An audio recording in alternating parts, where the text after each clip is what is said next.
All right, guys, going to get started. We're going to do bell work, word of the day, and then we're going to take some notes today on U.S. interest in the Middle East. And in a way, this is a good lesson to prepare us for our debate tomorrow, which we get to talk about should the United States be the policeman of the metaphorical policeman of the world. So we'll get a couple different specific scenarios where we get to see what happens when the United States get involved, right, in issues of the Middle East. Okay. Got smiles. You get to know that you're getting out of school. Is that right? See you later.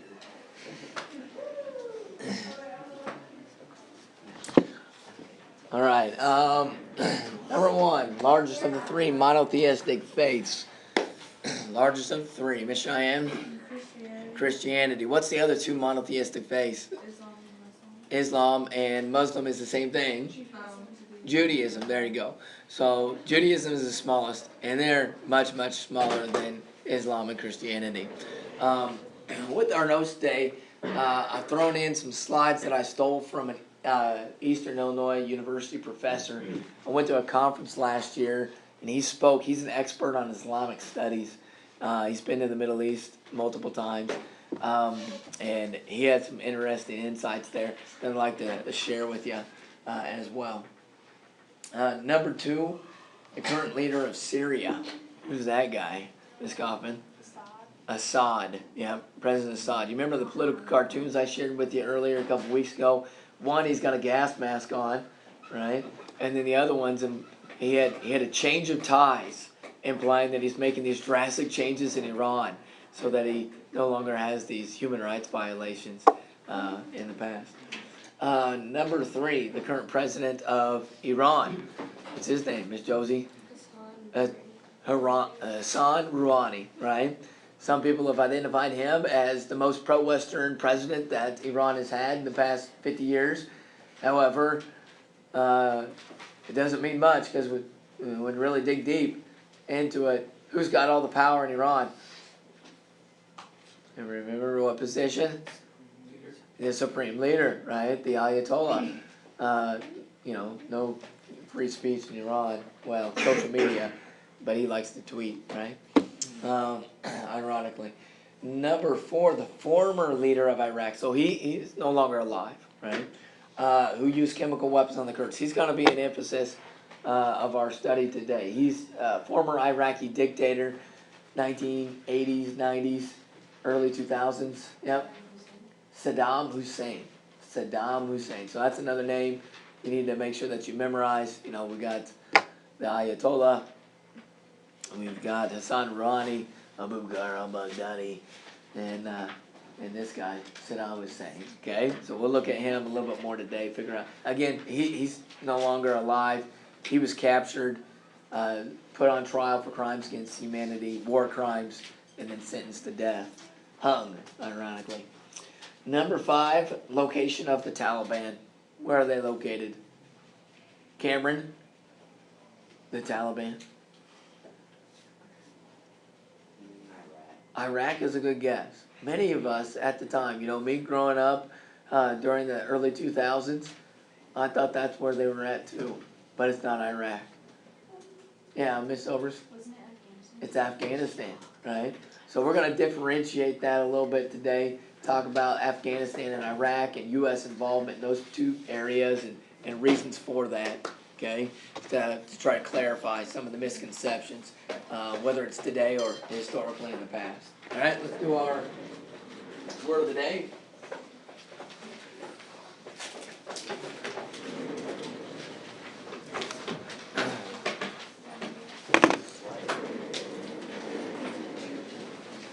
Today's word of the day is savage. I'm sorry, I was reading Tyler's shirt. Cower is our word of the day. Flinch and quiver. Enlarge, antonym, when he was afraid, the little puppy would crouch down and cower in fear. Ironically, it's not the little puppy in this Jeff, but the much larger puppy is cowering in fear. So flinch, quiver, and one more, Drew. To scare. Somebody suggested that earlier today. I said that it's kind of the opposite of cower, because if you're scaring, you're the little dog here in this situation. He's not cowering, no. Miss Kaufman? Shake. To shake. There you go. Dog shake. This is a little bit of a different shake. To recoil. To jump. Run away. To run. Part of speech. What do we got here? Miss Rosinski. Adjective. Good try. We have a lot of adjectives, but this one's a verb. Yeah. It's an action. You're doing something here. All right, what would be the opposite of running away, hiding, and recoiling? What would be the opposite there, Miss Kaufman? Attacking. Attacking. Woke up this morning and outside my door in my garage was a stray cat. Somehow it got in my garage. I cornered it. No, I did not keep it. I wanted to get it out of my garage as fast as possible. I was worried about when I cornered it if it was going to attack me or not. But it did not. It ran away. Was it little? It was, little. Teeny tiny. He had to go survive on its own out in the wild thereafter. All right, I need one more. One more antonym. Ms. Oberst. Confront. Confront. All right, we need there, or there used appropriately or spelled correctly in your sentence. Choose one of them. Our sentence context today, in September, Merriam-Webster announced that 533 words, many of which have become popular in our daily conversation, will officially be added to the dictionary. The list of chosen terms includes vacay, dad joke, inspo, and escape room. I was having a conversation with Mr. Cooper the other day, and he also shared with me that one of the new terminology that's becoming more and more trendy today for young people is okay boomer. And I don't think it made the list of Webster Dictionary, but I thought it was interesting to hear that the young people in our culture have come up with a, from their perspective, humorous way of disrespecting anybody that's over the age of 25. So, What's the girl's name? The girl's name? In the story. In the story? You mean the Merriam-Webster? So that would be a publisher of a dictionary. Yeah. Wait, how many words are being added? It's like their last name of these. Yeah, long time ago, these are the guys that first came up with the list of coming up with words for the English language. Yeah. How many words are being added? There's 533. That's more than 100. It's a specific number. You should be writing it in numbers here, if you use that number.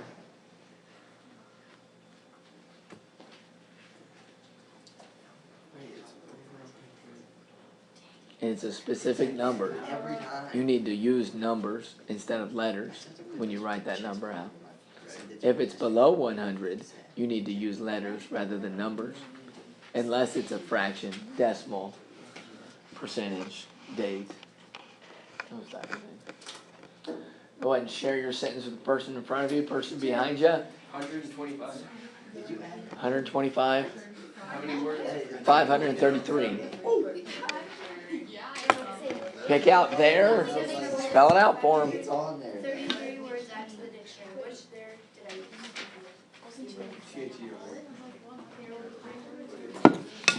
How?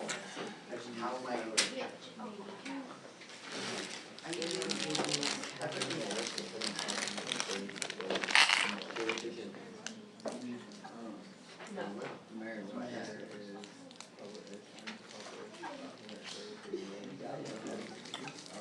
Okay, I said in September there will be 535.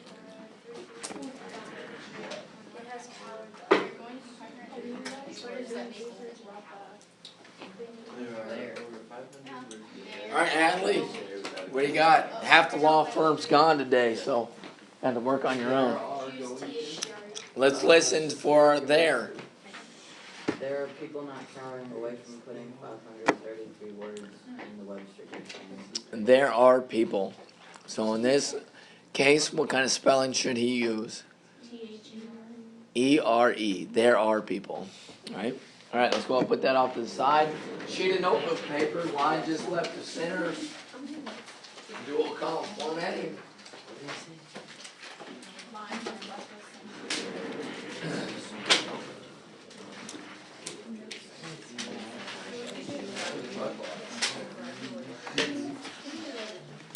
We're going to look at U.S. interest in the Middle East. Why are they always fighting? Are we the policemen of the world? Start with some old Bellwork questions from years ago. Soybeans are to Central Illinois as blank is to the Middle East. Raise of hands. What is it? Chickpeas? I guess you could say chickpeas or hummus. If you're thinking about narrowing it down to a crop, that's not bad. You could probably also say wheat or barley. You remember we talked about those two crops being indigenous or native to Mesopotamia and the Fertile Crescent. I was thinking of a different resource, not even a food item here. Oil, right? So we make money off of soybeans. We used to be identified as the soybean capital of the world. Used to be. I'm not sure if that's the case anymore. At least Decatur was. But oil, think of the Middle East, think about that reason. What do they make their money off of? Oil, right? Number 2, the Amerindians are to the Illinois as the blank are to the Palestinians. That one, Miss Greta. Israelis goes in the blank there, right? And then Miss Josie Scott is to the freshman class. You are the president of the freshman class, correct? Okay, I just want to check to make sure that was correct. As blank is to the PLO. Now, anybody know what PLO stands for? Palestinian Learning Objectives. Good try. What? Palestinian Learning Objectives. Palestinian Liberation, meaning like to free. You may write this down. Palestinian Liberation Organization. It's an organization that in the 1980s and 90s was put together to represent Palestinian interests in the negotiations with the Israeli government.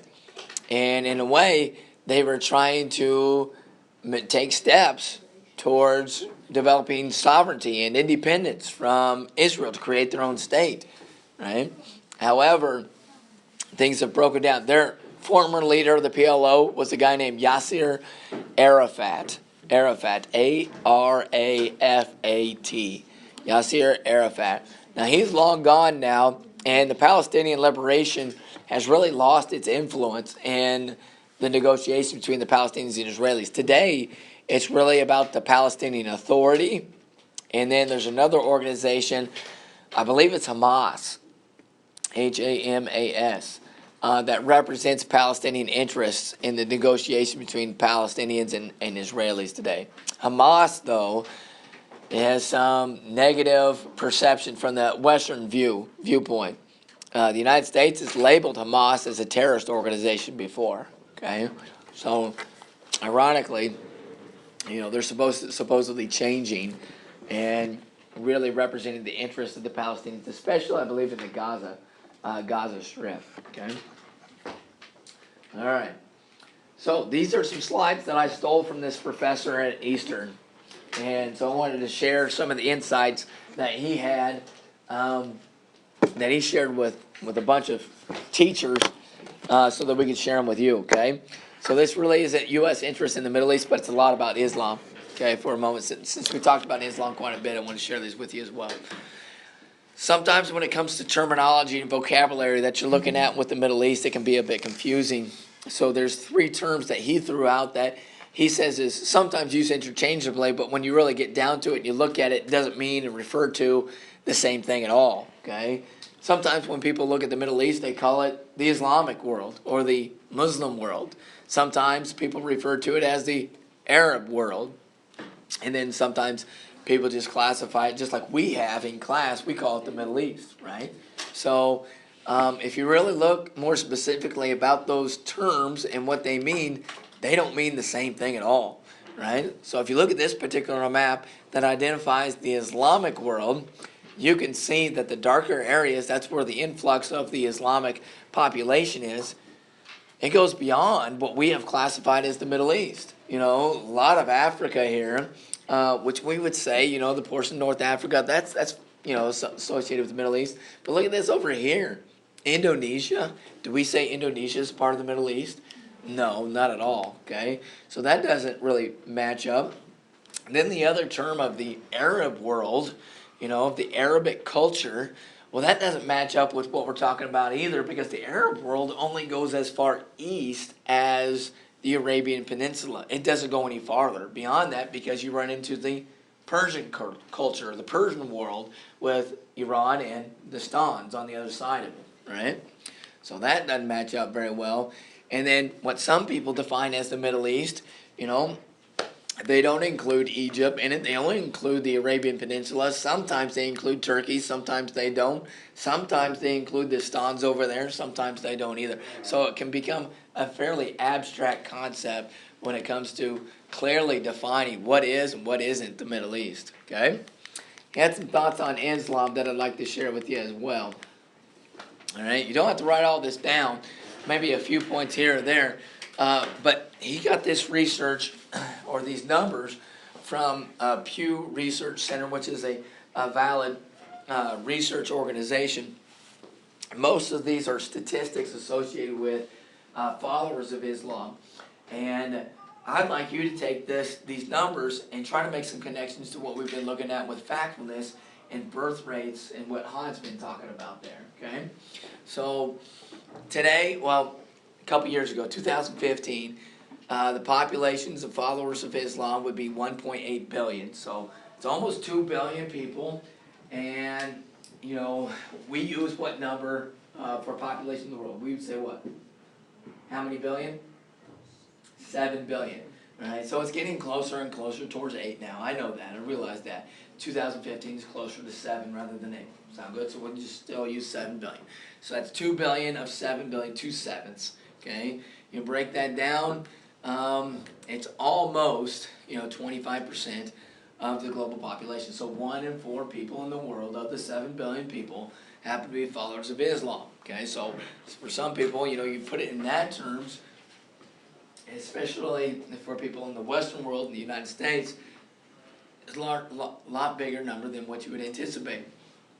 Now, these are projections. By 2060, they're projected to be 3 billion Muslims in the world, 31% of the population, and 1 in 3 people. So sometimes when I share this number with students, a lot of times people start looking at Islam, they start thinking about conversion rates, right? Like people converting to Islam. And that may be a small portion of this number, but where did they get these projections from? They get it from birth rates associated with countries where they have a large majority of Muslims already in that particular country. Everybody understand how they're getting those projections in? So it's really reflecting upon Hans's research on birth rates, right? So if this country happens to have a higher birth rate than, say the United States, then, and they have a lot of Muslims already in that, they're projecting that, they're going to have Islam passed down from generation to generation, then it's going to have an influx there, right? So I'd like you to keep that in mind, and that I don't think it's projected based upon conversion rates so much as birth rates, okay? So, and what's our world PIN number that we've used so far? What is it? 1114. 1114, and then the projection by 2100 is what?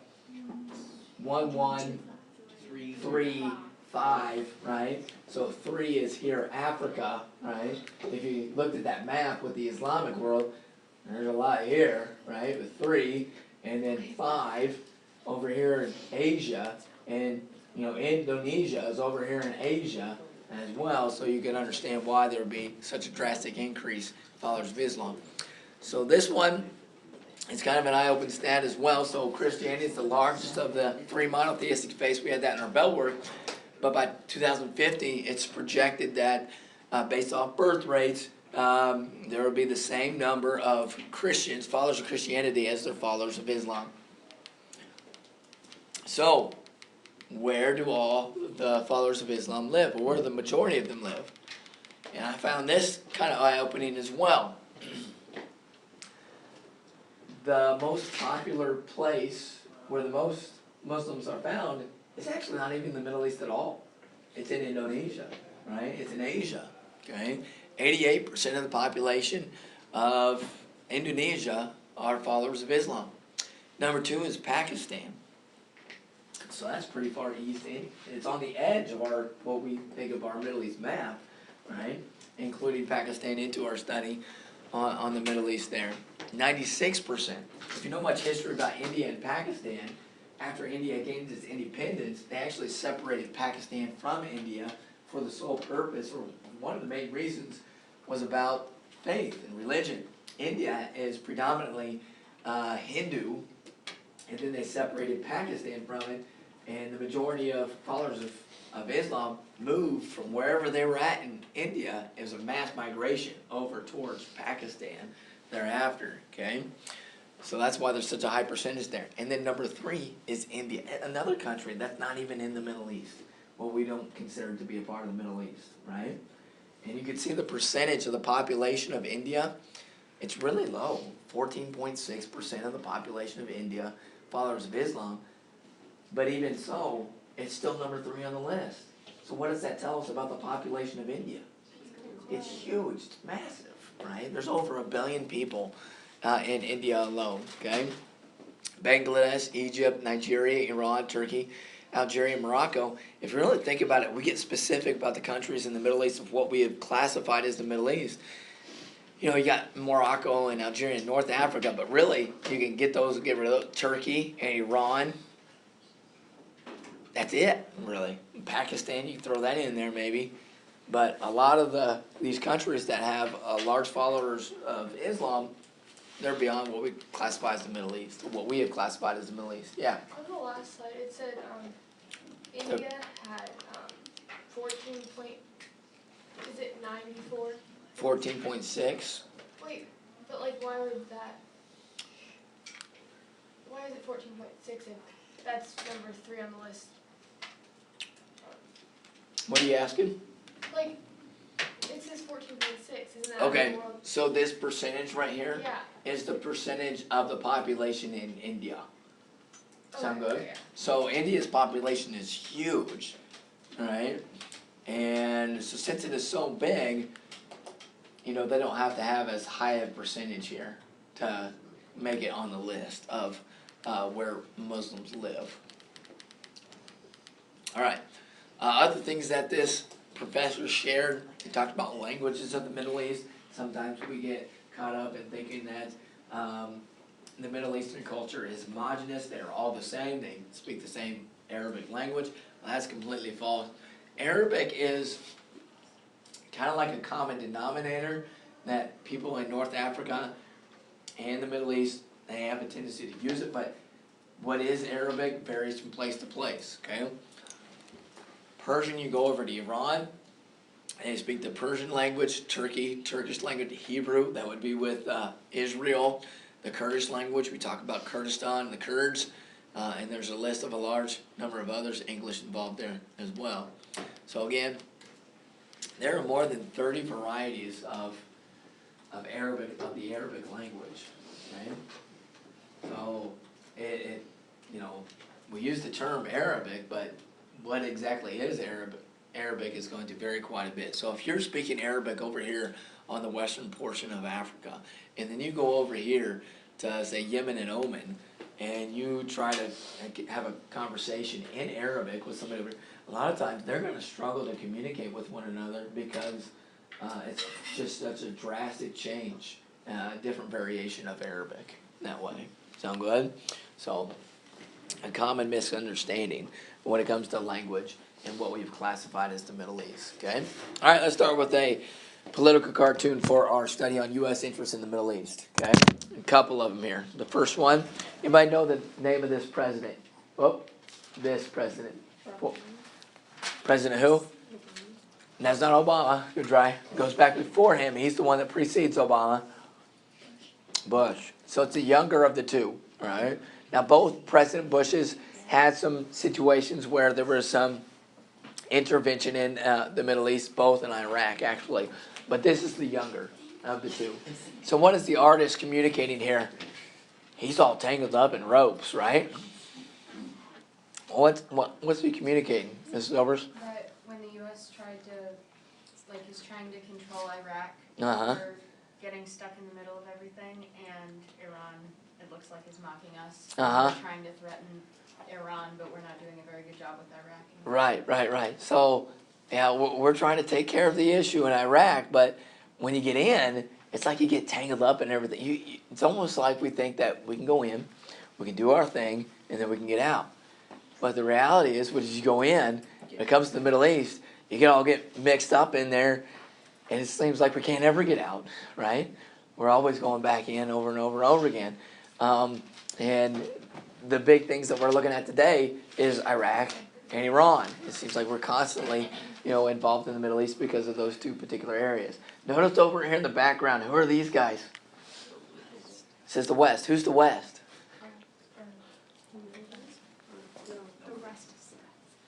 The rest in the West, right? Who's the West? U.S. Okay, it's the United States, Western Europe, Canada, all right? And then the rest of the world is everybody else, right? That Hans refers to, that we have a problem of running into and stereotyping everybody else as the rest, okay? Look at their eyes. What is the size of their eyes? What is that communicating? They're shocked, right? They're learning maybe from the mistakes because of what the United States does. Are they wanting to get involved? Probably not so much, okay? All right, so this one is kind of a disturbing image, right? But I think it does a good job of communicating some ideology here. What's the artist trying to say? We use too much oil. And why do we use oil? We're addicted to it because it's like a drug, right? It's like a drug. So you got Lady Liberty there, right? And it looks like she's a heroin addict, right? It does. I would have said worse. But it's saying that it's reflecting this thought that they say that the American economy floats on a bed of oil, right? That once we got a little taste of the oil, and we kind of exploited it and used it for our cushy lifestyle, and it seems like we can't go away from it.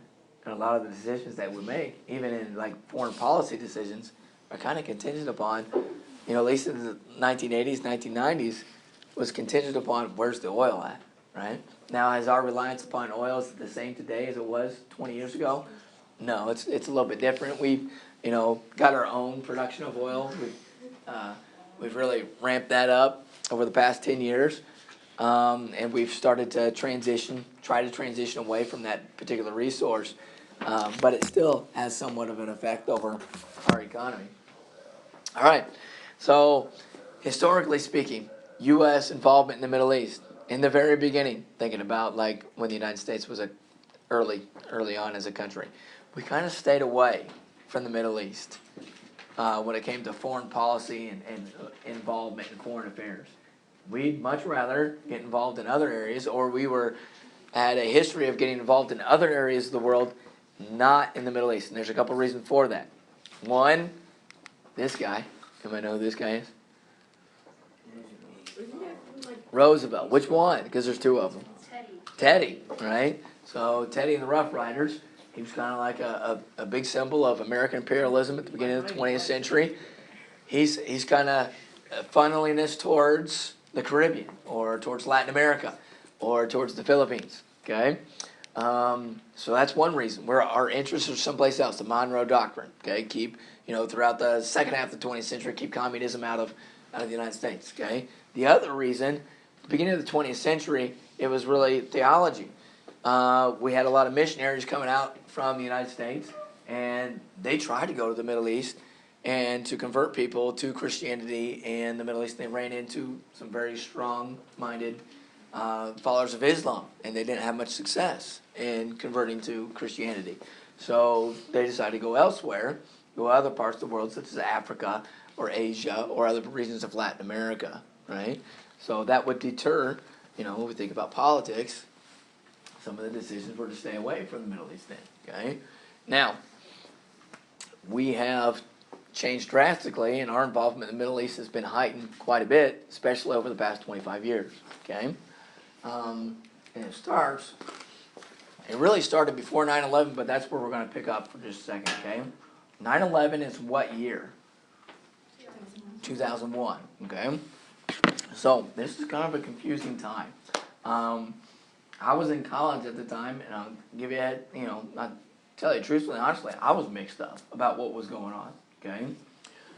So 9/11 happened, so we're all aware of Osama bin Laden, his name, right? Al-Qaeda, we know all about that, the terrorists. The question that we really didn't understand was, well, where are they at, right? Before 9/11, it was always, hey, we're going to attack that particular country because that country is doing something that they shouldn't be doing, right? Now it comes to a terrorist organization, do we have a right to go into a country to attack this particular group, right? If they're really not associated directly with a government, so that created some confusion there. Where are they at, right? So there's two things going on in the year 2001. One is the terrorist attacks, and then another one is really completely different. It's the threat of development of a nuclear weapon in the hands of somebody that we don't want them to have, okay? And that's in Iraq. And that guy is Saddam Hussein. Now, Saddam Hussein, we got involved in Iraq before 2001 in the late 1980s and the early 1990s, and it was the Persian Gulf War. The elder President Bush got involved in that particular war because Iraq was invading Kuwait. Right? Kuwait's a much smaller country, and Saddam Hussein was doing it to try to gain access to a lot of oil resources so they could make more money. They had a lot of debt. They wanted to make money to pay off that debt. And he was just going to just run them over that way, okay? We didn't like that, so we go in and we support Kuwait, right? We had some interest in our relationship with Kuwait, kind of dictated that a little bit, okay? So we didn't remove Saddam from power at that point in time. And then in the early 2000s, Saddam, again, he's not our favorite guy.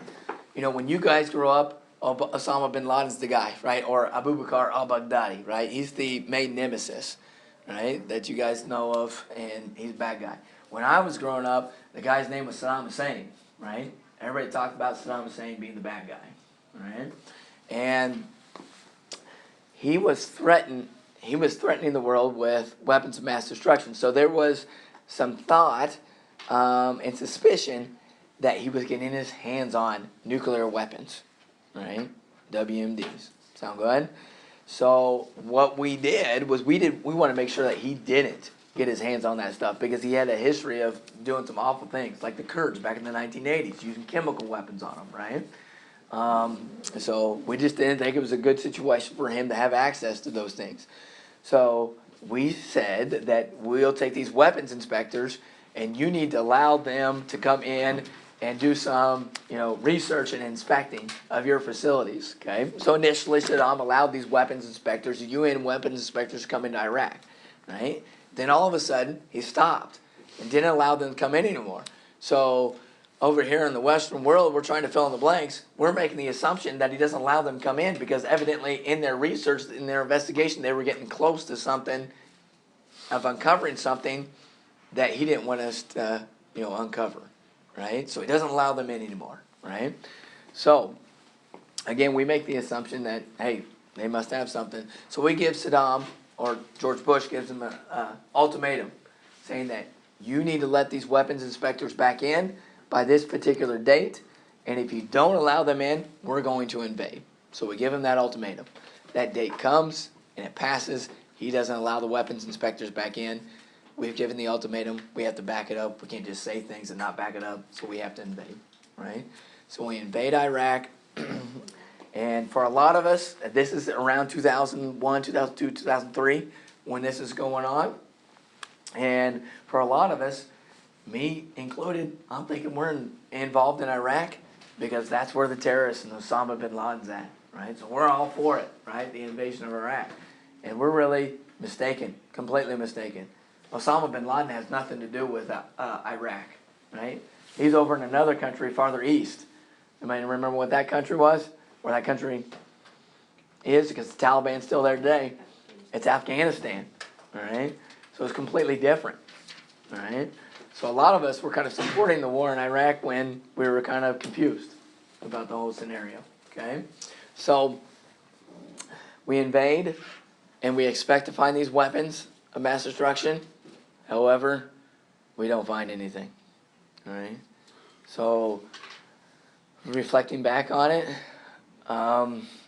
historians look at it and say we were using a lot of information that was bad information, and it's kind of regrettable to a certain extent that we invaded. The good thing, we got Saddam and put him on trial and removed him from power, and he was sentenced to death. He was hung, right? So that was a good thing, right? Get rid of Saddam, okay?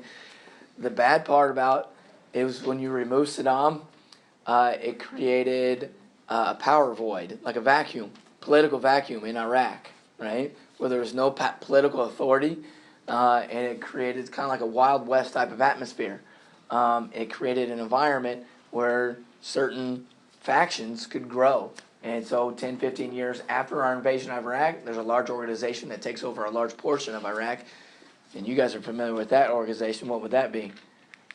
ISIS, all right? So that's kind of a big negative of what eventually happened after the invasion of Iraq, okay?